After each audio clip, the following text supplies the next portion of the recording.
Olá! Hoje a gente vai mergulhar num estudo devocional chamado Ministros Corajosos. E ele é interessante porque usa uma história super antiga, bem dramática mesmo, para fazer uma pergunta que, olha, é surpreendente para a nossa vida hoje. Vamos começar? O estudo já começa com essa imagem fortíssima da Bíblia, né? 4 homens simplesmente andando ilesos dentro do fogo. Mas o ponto principal aqui não é nem o milagre em si, e sim o que aconteceu antes de eles sequer entrarem na fornalha. É aí que está o segredo. Então, o objetivo desse estudo é justamente esse: mostrar que essa história da fornalha revela uma diferença que muitas vezes a gente não para pensar. A diferença fundamental entre ter fé e ter coragem. E, acredite, não é a mesma coisa.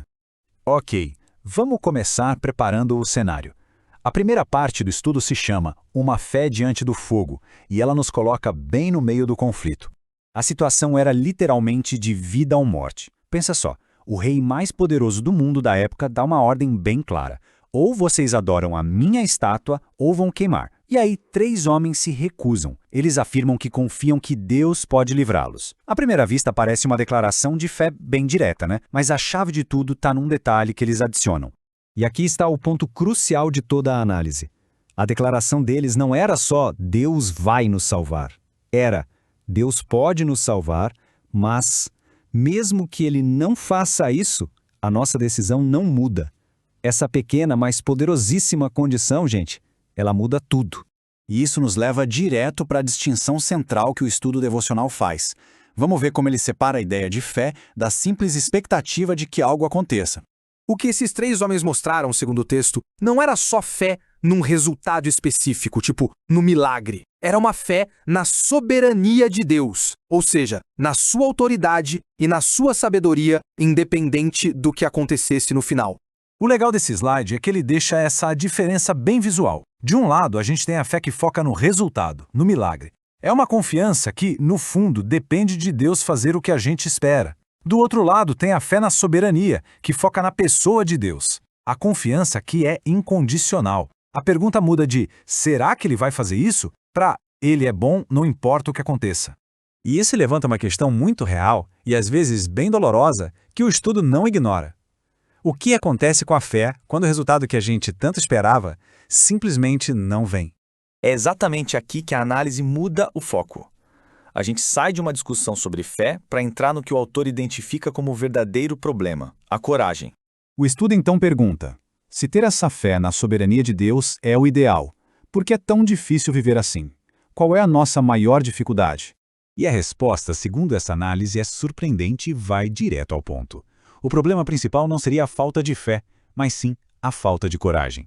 O texto argumenta que muitas pessoas acreditam que Deus pode curar ou até ressuscitar os mortos, mas poucas teriam a coragem de agir com base nisso num cenário público. Arriscado. E por que falta essa coragem? De acordo com o texto, a raiz do problema é o medo.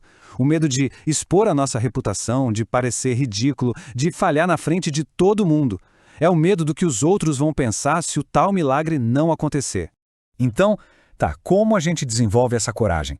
O estudo aponta para uma fonte bem específica de força e de realidade. Vamos ver como isso se constrói.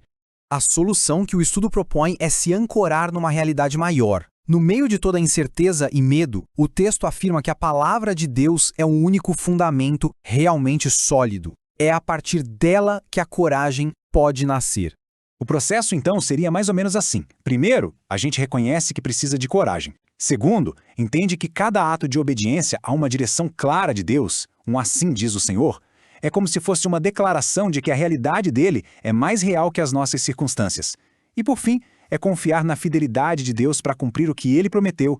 Então, o estudo redefine o que é coragem. Não é ausência de medo, não.